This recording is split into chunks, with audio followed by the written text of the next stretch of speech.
Por Él estamos aquí. Su amor cambió nuestra historia. Su reino lleno de gloria. Es grande, creador del universo. Es fuerte como el viento. Es poderoso, no hay fuera de Él. Y hoy hemos venido para exaltar su nombre. Poderoso nombre. El nombre de Jesús. Prepara tu voz para gritar que Jesús vive y está aquí. Todos juntos, exaltemos a Jesús. Bienvenido. Iglesia Cristiana Príncipe de Paz les da la más cordial bienvenida a todos. Vamos a continuar la serie de enseñanza, las doctrinas de la gracia. El tercer punto de las doctrinas de la gracia, pero la cuarta enseñanza que tenemos, una enseñanza que ahorita de inicio va a generar shock otra vez, va a generar polémicas, pero con la ayuda del Espíritu Santo a través de las Escrituras vamos a despejar toda duda. Así es que les pido de la manera más atenta que pongan la mayor atención posible. Los que no son muy diestros en las Escrituras, les pido que se ocupen en escribir. Quien no trae Biblia, júntese con algún cristiano. Y si no, pues mejor pon atención. La tercera enseñanza de las doctrinas de la gracia se denomina redención particular. La he renombrado como redención particular. El nombre de la doctrina como tal se llama expiación limitada, redención particular. Y lo que vamos a ver a lo largo de esta enseñanza es conocer si el alcance del sacrificio en la cruz está limitado en extensión o limitado en eficacia. ¿Qué quiere decir? Si está limitado en extensión, que no alcanza a todos. Pero si está limitado en eficacia, es que alcanza a todos, pero a la vez a nadie. Vamos a llegar a una conclusión de lo que la Iglesia Príncipe de Paz cree al respecto. Bien, antes de todo, déjame hablarte un poquito acerca de lo que es la expiación. Expiar significa sufrir un castigo por haber cometido una falta, delito o culpa. Sufrir un castigo por haber cometido una falta, delito o culpa. ¿Sabes de dónde viene chivo expiatorio? Es que eres el chivo expiatorio. Eres el chivo que paga la culpa de alguien más. Expiación entonces significa pagar la culpa por un delito, por alguna falta, alguna culpa. Ok. ¿Se acuerdan? Vamos a remontarnos poquitito para hablar de las bases. De lo que hacía el pueblo de Israel para expiar sus culpas cuando el Mesías no había venido a esta tierra.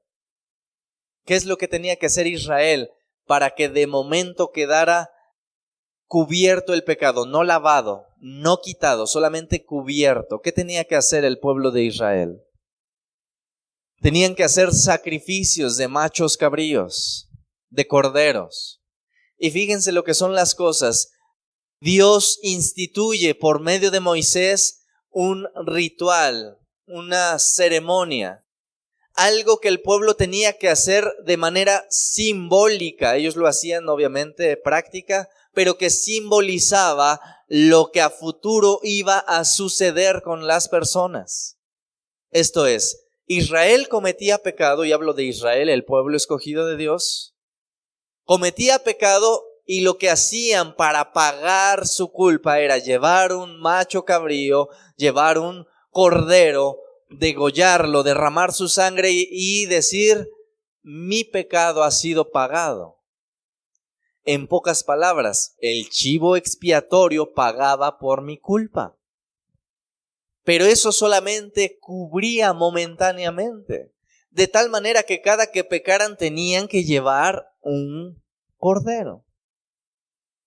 Y a nivel general, una vez al año el sumo sacerdote ofrecía por todo el pueblo un sacrificio, una vez al año. Cuando entraba al lugar santísimo, entregaba la sangre de ese cordero para que el pecado de todo el pueblo fuere cubierto y de alguna forma apaciguar la ira de Dios. Entonces, el propósito de la expiación, te tuve que hablar un poquito, ¿no? Ampliarte el marco, era pagar la culpa del pueblo pecador, en tanto que el Mesías no la pagaba físicamente. La pregunta que yo quiero hacerles, porque aunque hay muchas preguntas que son fáciles de contestar, imagínense.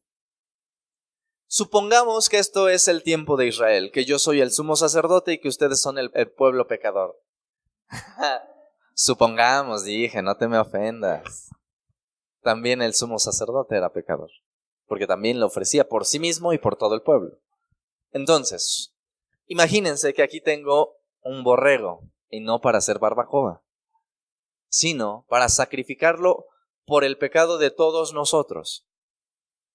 Entonces imagínense que yo digo, Señor, este cordero, conforme a tus estatutos, yo lo entrego y lo sacrifico, pues no sé por quién, pero lo voy a sacrificar. ¿Qué opinas de esa situación?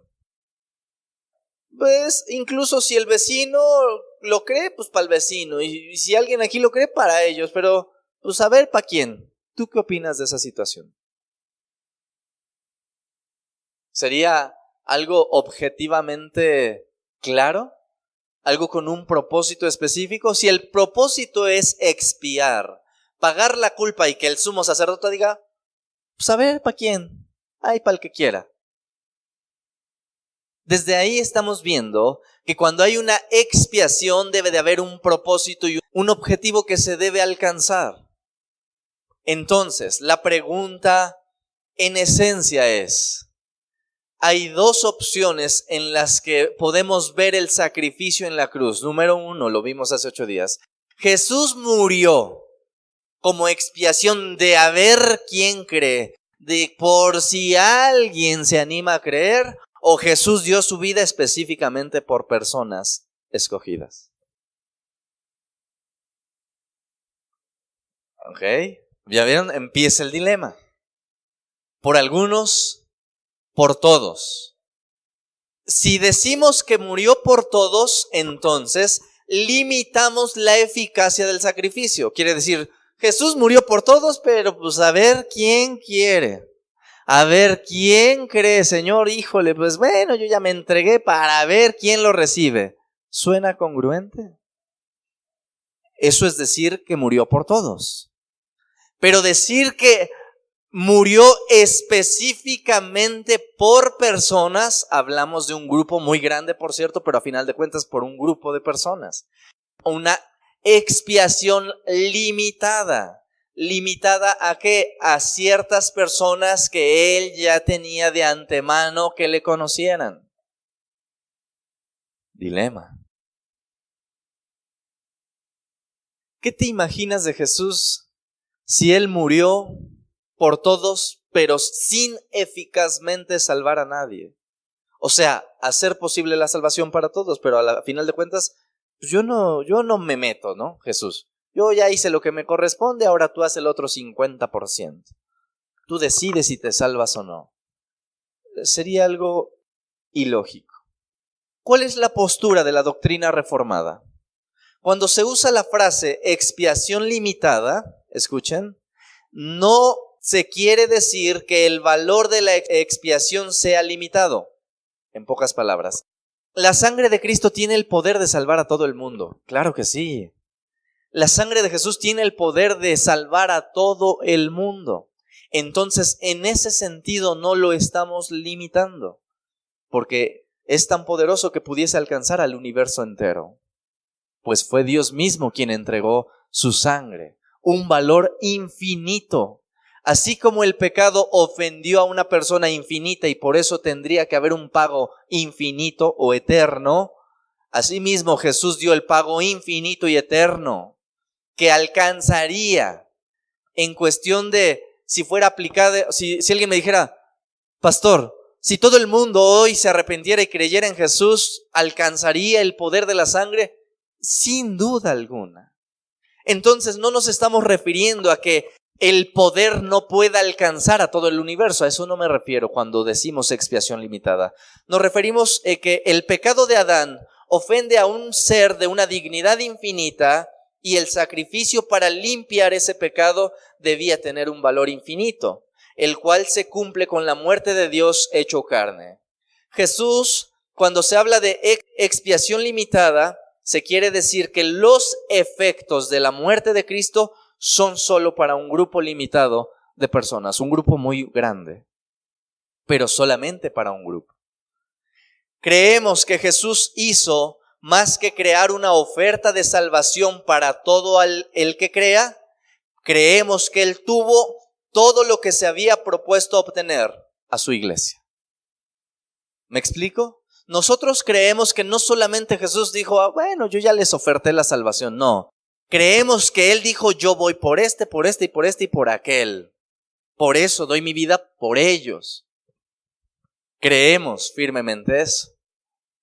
Entonces, vamos a entrar de lleno. Lo importante no es lo que yo crea, ¿estás de acuerdo conmigo? Sino lo que la Biblia enseña al respecto de este tema. Y esa es la controversia. Creo que incluso este tema es más dramático, es más atacado, es más polémico que todas las demás. ¿Jesús murió por todos o Jesús murió por sus escogidos?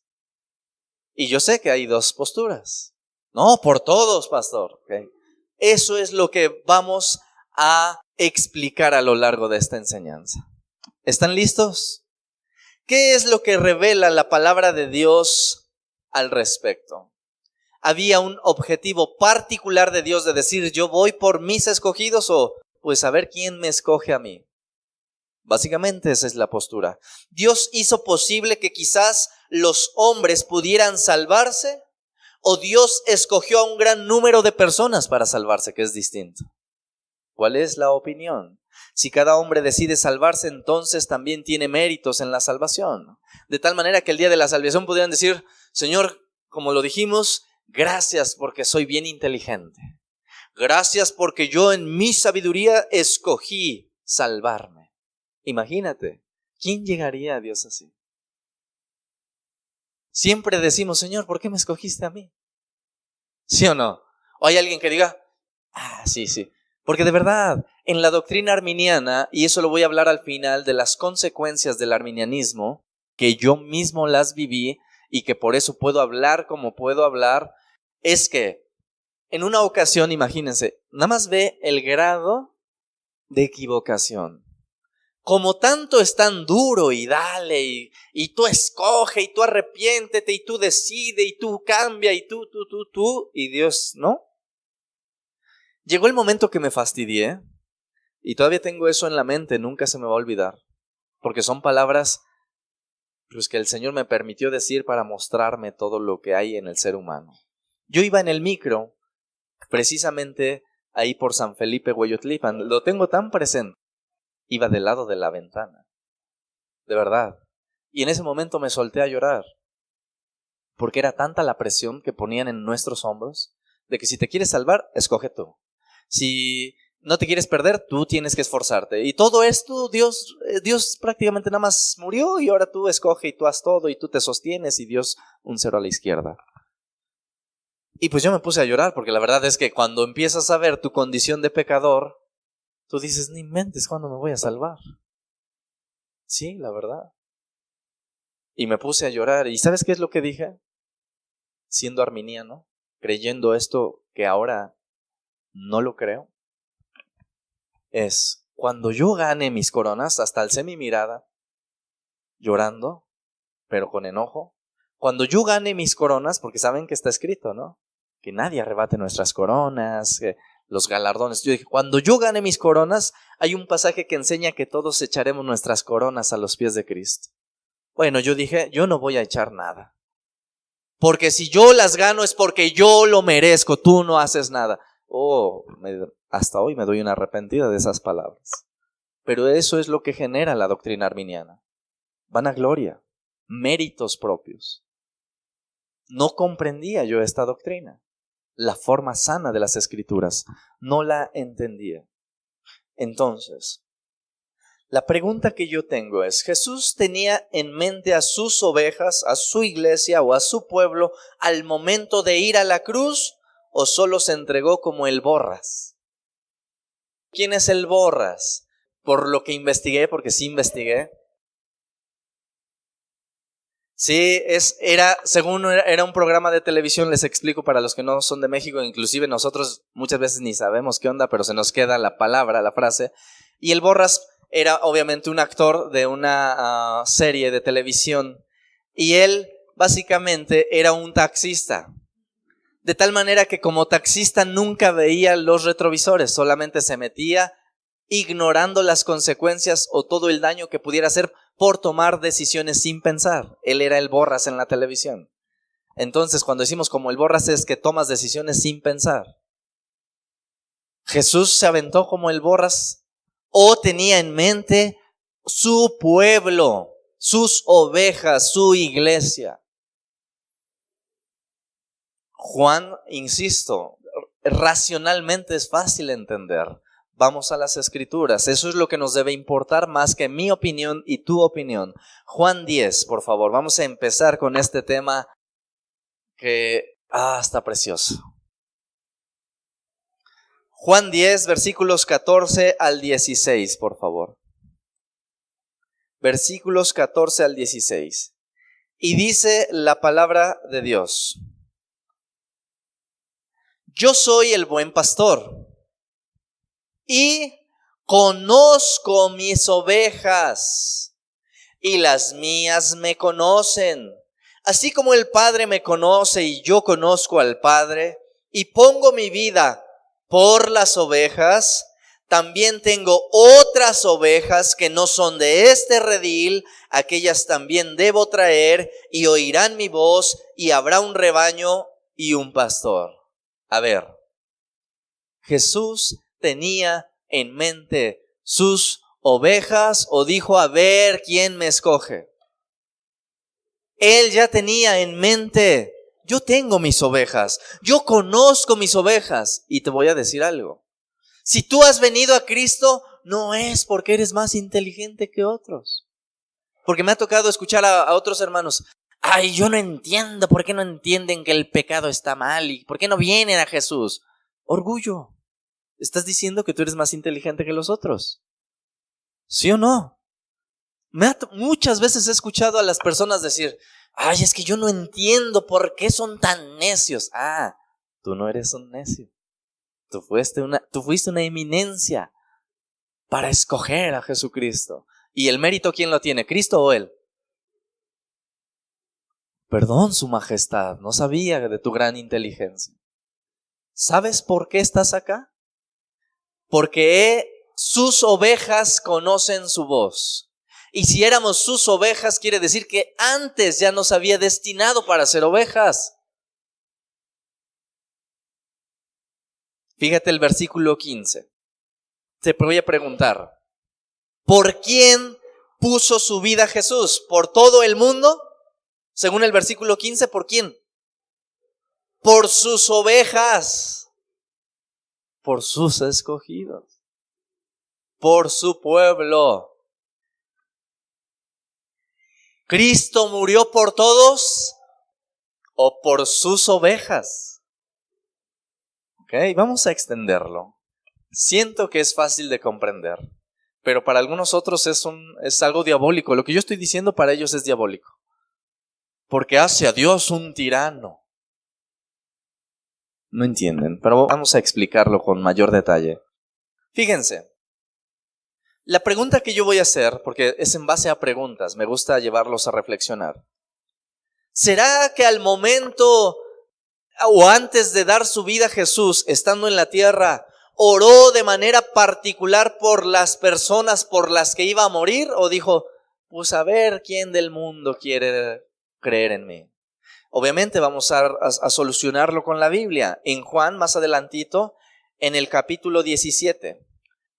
Alguien podría decir, no, Jonathan, lo que pasa es que Jesús en el momento de estar con sus discípulos, pues obvio les dijo, yo oro por ustedes.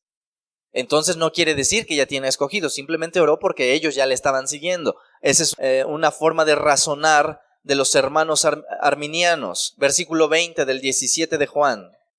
Dice, mas no ruego solamente por estos, por sus discípulos, sino también por los que han de creer en mí por la palabra de ellos. ¿Por quién rogó? Por los que habrían de creer en él. O sea, yo ya sé quiénes son, pero yo voy a orar por ellos a fin de que ellos crean cuando escuchen la palabra de los que le van a predicar. ¿Por qué no dijo, y yo ruego para ver quién acepta de los que van a escuchar el evangelio? No. Así como yo ruego por ustedes, yo ya ruego por mis ovejas que sé que van a creer en mí por medio de lo que ustedes van a predicar. ¿Jesús rogó por el que de casualidad iba a creer? ¿O intercedió para que crean en él? Eso es orar de manera eficaz. No oro para ver quién quiere, sino yo oro para que él venga. Aquí la pregunta y el dilema es, ¿Jesús quería salvar a todo el mundo o a su pueblo? ¿Jesús quería salvar a todo el mundo o solamente a su pueblo? ¿Qué dice Mateo 1:21? ¿Lo tenemos? Y dará a luz un hijo y llamará su nombre Jesús, porque él salvará al mundo de sus pecados. A su pueblo. Gracias por corregirme, hermanos. A su pueblo. Pregunta, ¿él tenía en mente personas específicas o al mundo entero y el que quiera escogerlo?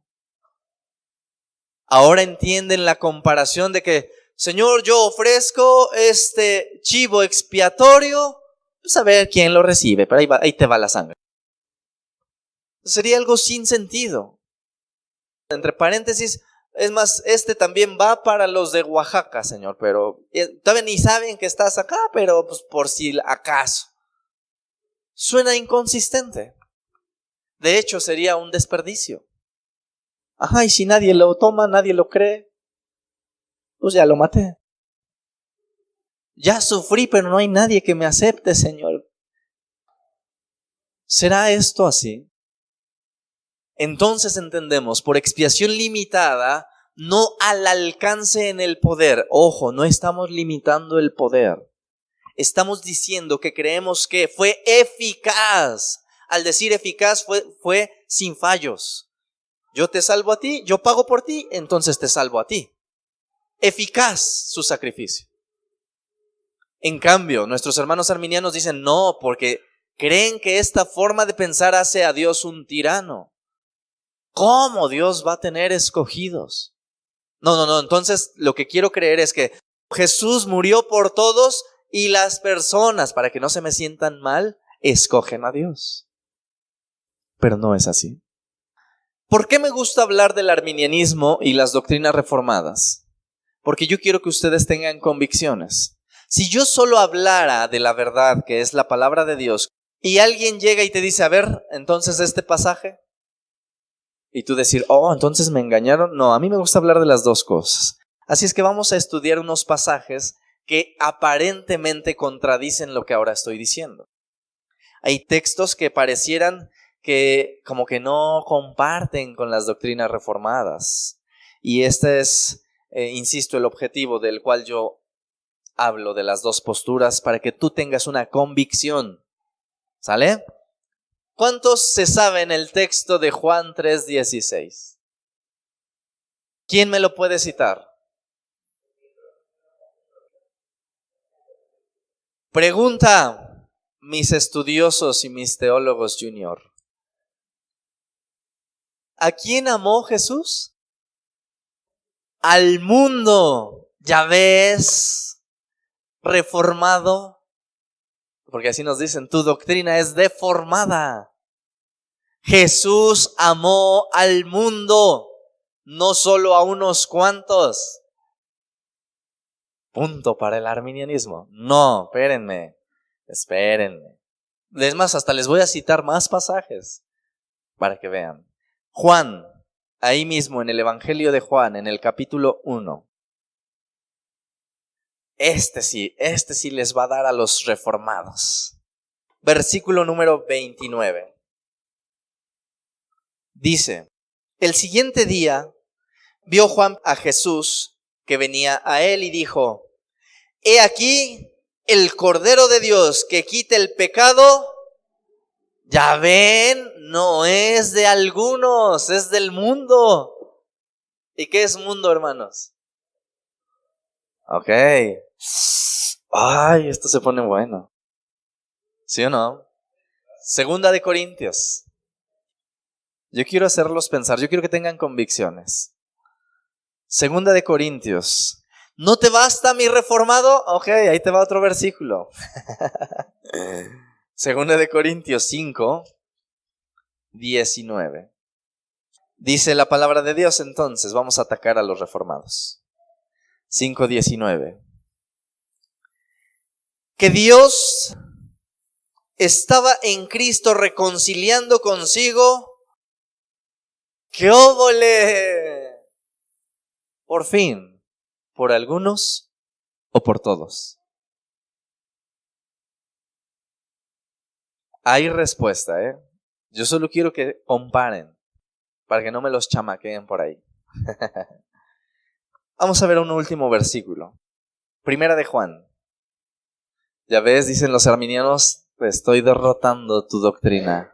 La estoy echando por tierra, blasfemia. Ok, vamos a estudiar. Esto es un estudio bíblico. Primera de Juan, capítulo 2, versículo 2. Y Él es la propiciación por nuestros pecados. Y no solamente por los nuestros, hermanos, sino también por los de... ¡Qué óvole! Mentiroso reformado. Ok, bien. Dimos 4 versículos que aparentan contradecir que Jesús murió por un grupo muy grande de personas y que nos hace creer superficialmente, sin un estudio profundo, que murió por todos. Ok, vamos a estudiar esto rápidamente. La palabra mundo no siempre significa todo. Y te voy a explicar por qué. Imagínate, ¿cuántos conducen? A ver, levante su mano, los conductores. ¿Te ha tocado un tráfico inmenso? ¿Y alguna vez te ha tocado escuchar que digan, ¿es un mundo de carros? La palabra mundo, ¿qué significa? ¿Que aún los carros de China están ahí en ese tráfico? ¿Qué quiere decir mundo? Un grupo específico que a nosotros se nos hace mucho, pero que no son todos, literalmente. Ajá. Es una forma de exagerar. Hay un mundo de gente. ¿Y quiere decir que todo el planeta Tierra está dentro del Aurrera? Entonces debemos definir la palabra mundo en base al contexto en el que hablamos. ¿Estás de acuerdo? Si yo estoy diciendo hay un mundo de gente en el Aurrera, pues, nadie en su cabeza más que estuviera chiflado diría, oh sí, los chinos están ahí también, y los coreanos y taiwaneses, y ni cabríamos, ¿no? O sea, es una expresión solamente. ¿Estamos de acuerdo? Esa palabra mundo, de todos modos, está delimitada a grupo de personas. Ok, quiero decirte algo. Aún en la Biblia, la palabra mundo no significa todo. No, estás acomodando la Biblia a tus doctrinas. Espérame, vamos a ver las escrituras. ¿Están de acuerdo conmigo? Ok, vamos a ver. Si la palabra mundo quiere decir todo en cuestión de todo el mundo completamente, quiero que me acompañen a Juan capítulo 12. ¿Lo tenemos? A ver, pónganse truchas, Digo, por si alguien nos escucha en otro lado, Apenas escuché que nos oyeron por Honduras, entonces si no saben qué es trucha, es una forma de decir pónganse inteligentes. ¿Sale? Sí, no nos vayan a decir, ese pastor es re grosero. No estoy diciendo groserías. Por si en algún otro país, no sé, sea altisonante, nunca usamos malas palabras. Juan capítulo 12, versículo 31 y 32. ¿Lo tenemos? Fíjense, dice, ahora es el juicio de este mundo. Ahora el príncipe de este mundo será echado fuera. Y yo, si fuere levantado de la tierra, a todos atraeré a mí mismo. Pregunta capciosa. ¿Jesús resucitó, sí o no? Ahora quiero que me contesten. ¿Él atrajo a todos? ¿Hablando de todos? No, porque vemos que hay algunos que no son cristianos, que aborrecen a Jesús. Entonces, ese marco de todos es un grupo de personas. Todos los que él tenía en mente. Pero bueno, alguien dice, es muy sencillo tu ejemplo. Ok, vamos a ver. Acompáñame al libro de Hechos, por favor. Libro de Hechos. Fíjense cómo la misma Biblia nos aclara que la palabra mundo no necesariamente es todo el planeta Tierra, sino un grupo particular de personas. Yo sé que vamos a estar yendo y viniendo, pero es por tu bien. Hechos, capítulo 19. ¿Lo tenemos? Ok, fíjense, déjenme darles un contexto. Pablo llega a un lugar de Éfeso, una región de Asia, y empieza a predicar con poder, con denuedo, de tal manera que las personas empiezan a dejar la idolatría. Empiezan a ver cosas sobrenaturales, empiezan incluso a dejar la brujería, la hechicería. Y aquí es uno de los pasajes que nos evidencia más grandemente que uno de los objetivos de la idolatría, hablando espiritualmente, es tener ciega a la gente y mandarlos a condenación eterna, en primer lugar. En segundo lugar, es ser un negocio lucrativo. Porque quien hace a los dioses o imágenes, no las regalan, las venden. Bueno, entonces sus dioses tienen que ser vendidos y adquiridos por precio. Lo cual nos indica que hay un fin lucrativo. Aparte del engaño espiritual, hay un negocio jugoso y redondo para los artífices de imágenes, de esculturas, de dioses. Entonces, ya que empiezan a experimentar el poder de Dios, fíjate lo que dice el versículo 27 de Hechos 19. Ya te di un poquito el contexto de Pablo, que estaba con Gayo y Aristarco, predicando en la región de Éfeso, un lugar de Asia. Y dice, ya que se estaban comploteando los artífices, y dicen, y no solamente hay peligro de que en nuestro negocio venga a desacreditarse, ya están dejando de comprar ídolos, sino también que el templo de la gran diosa Diana sea estimado en nada y comience a ser destruida la majestad de aquella a quien venera toda Asia. Y pregunta, ¿todo el mundo adoraba a Diana? Yo ni la conocía.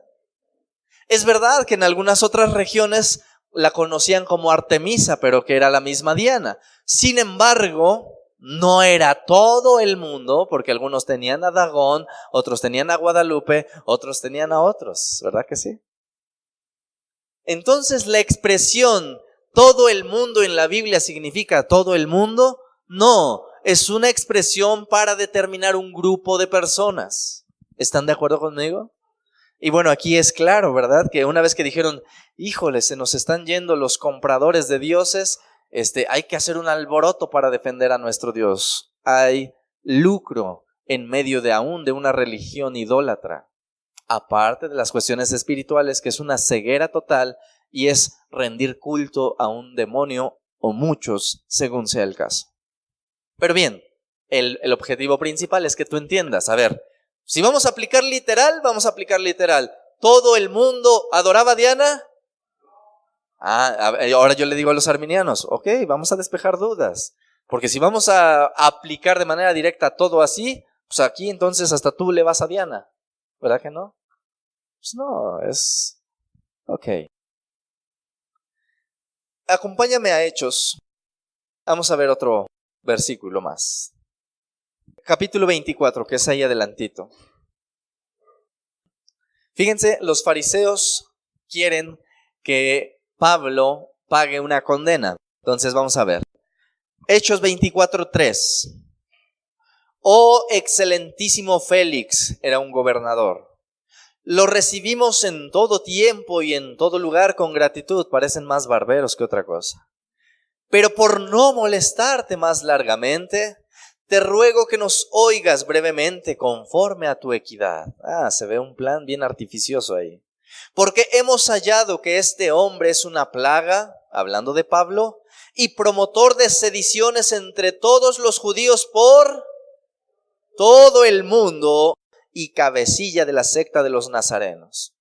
Pregunta, ¿aún los judíos que estaban en México conocieron este hecho?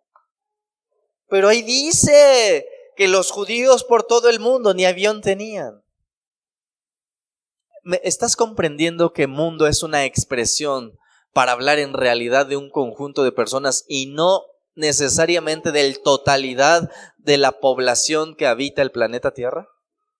¿Sí les queda claro o no? Quiero ahora citarles el texto más favorito de los hermanos arminianos. Este es el que dicen, bueno, ya los otros como que ya me los derribaste. Pero a ver, quiero saber de este, acompáñame a Segunda de Pedro, por favor. Yo quiero que ustedes tengan bases, argumentos, porque quiero decirte que vas a recibir ataques y te van a decir diabólico y como lo que menos te esperes así va a ser. Por cierto, también hay hermanos reformados que menosprecian a los arminianos por, entre comillas, por su ignorancia teológica. Entonces, nosotros no estamos en esas posturas, ¿sale? Nosotros, si conocemos la verdad, es para compartir la verdad, para amar a nuestros hermanos, porque son nuestros hermanos, a pesar de esa equivocación, y con la sabiduría y el amor de Dios podemos ayudarles a corregir su postura. Pero no estamos para condenar ni juzgar a nadie, ni para sentirnos más que nadie. ¿Sale? Segunda de Pedro, capítulo 3, versículo 9. El Señor no retarda su promesa, según algunos la tienen por tardanza, sino que es paciente para con nosotros, no queriendo que ninguno perezca, sino que todos procedan al arrepentimiento. ¿Ya ves? Dios no quiere que nadie se pierda, entonces ¿por qué escogió a algunos? Si no quiere que nadie se pierda. Bueno, aquí vamos a poner en balanza algo. No lo busques, pero Isaías 46:10 dice que Dios hace lo que quiere cuando quiere. Ok, yo te pregunto, si Dios quisiera salvar a todo el mundo, ¿lo podría hacer, sí o no? Claro que sí. Si Dios dijera, voy a salvar a todo el mundo, ahora sí, hablando de toda la extensión de la población de la tierra, ¿quién lo limitaría? ¿Podría, sí o no? Ok, bueno, entonces, ¿cómo tenemos el equilibrio entre no queriendo que ninguno perezca y que todos procedan al arrepentimiento? ¿Será que ese ninguno y ese todos es de un grupo particular o es de todo el mundo? Vamos a contestar con las escrituras. Juan 17:9. Ok, fíjate. Ahora, ¿quieres saber quiénes son ese ninguno se pierda y todos procedan al arrepentimiento? ¿Quiénes son esos? Bueno, Juan 17:9 nos puede ayudar. Y dice Jesús mismo, Jesús, yo ruego por ellos. No ruego por el mundo, sino por los que me diste, porque tuyos son. A ver, ¿quién no quiere que nadie se pierda y que todos procedan al arrepentimiento? ¿Todo el mundo o los que Dios le dio? ¿Quiénes son esos del mundo que Jesús dijo? Váyanse 3 versículos atrás, versículo 6. 17:6. He manifestado tu nombre a los hombres que del mundo me diste. Tuyos eran y me los diste y han guardado tu palabra. A ver, hermanos. Cuando Jesús se refiere a que nadie se pierda, ¿de quién está hablando? ¿De todo el mundo o de los que Dios le ha concedido? ¿Te das cuenta que estamos hablando de una redención particular, objetiva y eficaz? Y que no es que, pues a ver quién me escoge. No, Dios tenía algo bien trazado. Ya sé quiénes son los míos. La confirmación más clara, ¿y están listos para que se les funda los fusibles? ¿Sí? Ok, acompáñame a Juan. Ahora sí, agárrense porque 10,000 voltios van contra tu foquito de 30 watts. Juan capítulo 10. Así es que si salen choqueados, es la palabra de Dios. Juan capítulo 10. ¿Sí? Ahora, pónganme atención, porque yo sé que siempre que les digo ya se ponen a leer todos, ¿no? Bien estudiosos y en su casa ni agarran la Biblia. Entonces, pónganme atención, porque les voy a hablar de un contexto. Jesús, fíjense, los fariseos, la eminencia de la falsedad y la hipocresía. ¿Hay aquí algún fariseo? No, están en otro lugar, ¿verdad? Aquí, puros santos de Dios. Amén. Amén. Todos los pastores envidian esta iglesia porque pura oveja de Dios. Bien, entonces, esos fariseos, fíjense, ven a Jesús que es bautizado. Ven, mejor dicho, escuchan una voz del cielo: este es mi Hijo amado en quien tengo toda complacencia. De pronto ven que demonios se sujetan ante su persona. Ven que paralíticos son sanados y que cosas sorprendentes hacen. Y se les ocurre la magnífica pregunta de decir: ¿eres tú el Mesías? Eso es una dureza impresionante. Pero fíjate, ahora sí, acompáñame. Juan 10, 24 al 26. Conste, 10,000 voltios ahí te van. ¿Sí? Y le rodearon los judíos y le dijeron: ¿hasta cuándo nos turbarás el alma? Si tú eres el Cristo, ya dilo bien. Yo soy Jesús, yo soy el Cristo, dímelo bien. Y Jesús les responde: os lo he dicho y no creéis. Las obras que yo hago en nombre de mi Padre, ellas dan testimonio de mí. Pero vosotros no creéis, y díganme por qué. Porque no son de mis ovejas, punto y se acabó. Por eso no crees. Si creyeras, estuvieras de mi lado. Redención particular, ¿te funde fusibles? El arminiano diría: ay, no, pero es que ellos tenían la libertad de escoger. Wow. Silencio fúnebre. En pocas palabras les voy a decir, fariseos, ¿tú no crees? No tanto por lo que veas o no veas, eso no interesa. ¿Sabes por qué no crees? Porque no eres mi oveja. Tómala. Oh, surprise. Ahora, vamos entonces a de manera contundente desbaratar la postura arminiana, que de hecho ya está desbaratada. Si Jesús murió por todos, la pregunta y la evidencia más clara no es: ¿todos deberían ser salvos, sí o no? Si Jesús murió por todos, todos tienen que entonces tener la salvación. Pero eso es algo que la Biblia enseña que no es así. Eso se le conoce como universalismo. Ay, no, Dios al fin que ya murió por todos, todos vamos a ir al cielo. ¿Será? Entonces, si la postura de nuestros hermanos fuera real, todos deberían de ir al cielo. Punto y se acabó. Hay un pasaje en Romanos, no lo busques, solo apunta del 6, 1 al 6, que quiero resaltar el versículo 5, dice: porque si fuimos plantados juntamente con Él en la semejanza de su muerte, así también lo seremos en la de su resurrección. Quiere decir que entonces todos resucitaremos a vida eterna. Todo el mundo, porque ya Cristo murió por todo el mundo. ¿Es así? ¿Quiénes resucitan para vida eterna? Los que han sido escogidos por Dios. Y recuerden, y con eso termino, el ser humano siempre quiere méritos en la salvación. De hecho, en todo. Pobre de mí, no, yo también quiero ayudar a Dios. Nada, Dios ha hecho todo. Tú ni lo escogías, tú y yo éramos de lo peor y Dios de todos modos dijo a ti. ¿Por qué? ¿Porque eras mejor?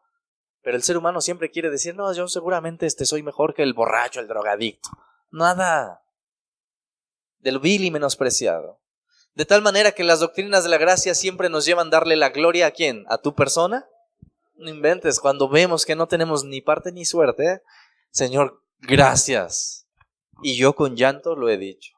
Si tú no te hubieras fijado en mí, no sé qué sería de mí. Pero no conozco ni de entre los arminianos, bajita la tenaza si lo dicen, como ya dije.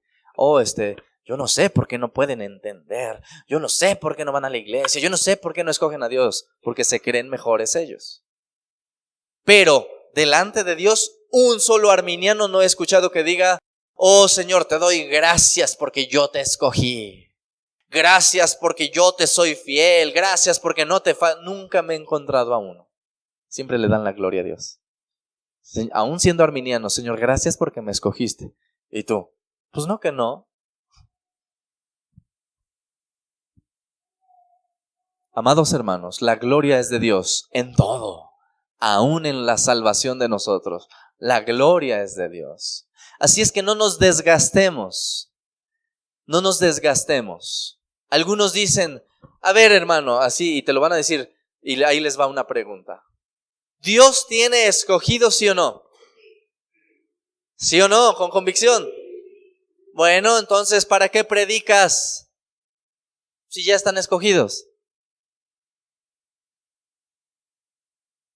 Spurgeon decía, si Jesús nos hubiese permitido ver en las personas una marca de distinción, créanme que no pierdo el tiempo con los demás.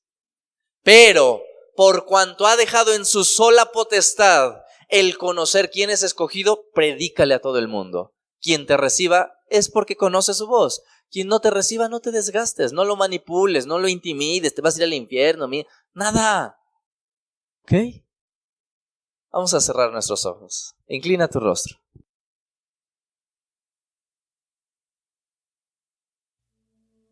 Oh Señor, te damos toda la gloria en este momento, Señor.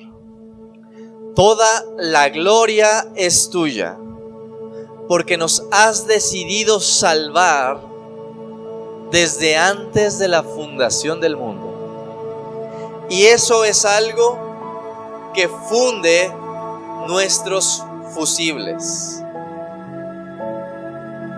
Oh Señor, de verdad, con toda humildad, decimos, si tú no nos hubieras escogido, no sé qué sería de nosotros, pero ciertamente iríamos al infierno, como pago justo por nuestra maldad.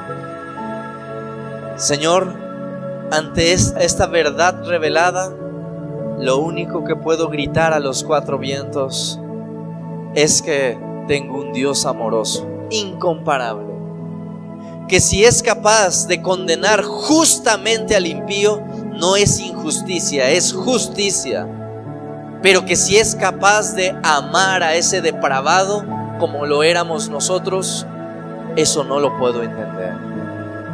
Pero te puedo dar la gloria y agradecerte porque no puedo entender tu amor. No puedo comprender cómo amar a un impío como lo era yo. Puedo comprender que haya justicia para el pecador, pero no puedo entender tu misericordia para con ese pecador. Oh Señor, verdaderamente eres perfecto en todos tus atributos, perfecto en justicia, perfecto en santidad, perfecto en amor, perfecto en misericordia, Señor. Y por eso tu iglesia que estamos aquí presentes, y aún los que han escuchado este mensaje por medio de internet o de alguna grabación, reconocerán que la gloria es tuya y nada más que tuya, Señor. Y nos rendimos a ti, y hoy te pido que nuestros corazones sean doblegados, porque al entender y conocer que nos has escogido por tu pura gracia, eso debe de rendirnos en amor y gratitud a ti. Señor, te amamos, no porque seamos mejores, sino porque tú nos amaste primero. Recibe la gloria en este momento, recibe la alabanza, Señor, y la adoración de cada uno de mis hermanos que te está honrando con sus labios. Padre, gracias, no solo de labios lo hacemos, sino de todo corazón, porque no tenemos cómo pagar ese amor tan grande. En el nombre de Jesús te bendecimos. Gracias por tu amor y misericordia por nosotros. Gracias, Señor, infinitas gracias. En el nombre de Jesús, lo único que nos queda entonces es corresponder ese amor con amor, no en imposición, no en religiosidad, sino en gratitud a Dios porque te ha amado aún desde antes que nacieras. Gracias, Señor, en el nombre precioso de Jesús. Y por eso es que te damos un fuerte aplauso en este momento.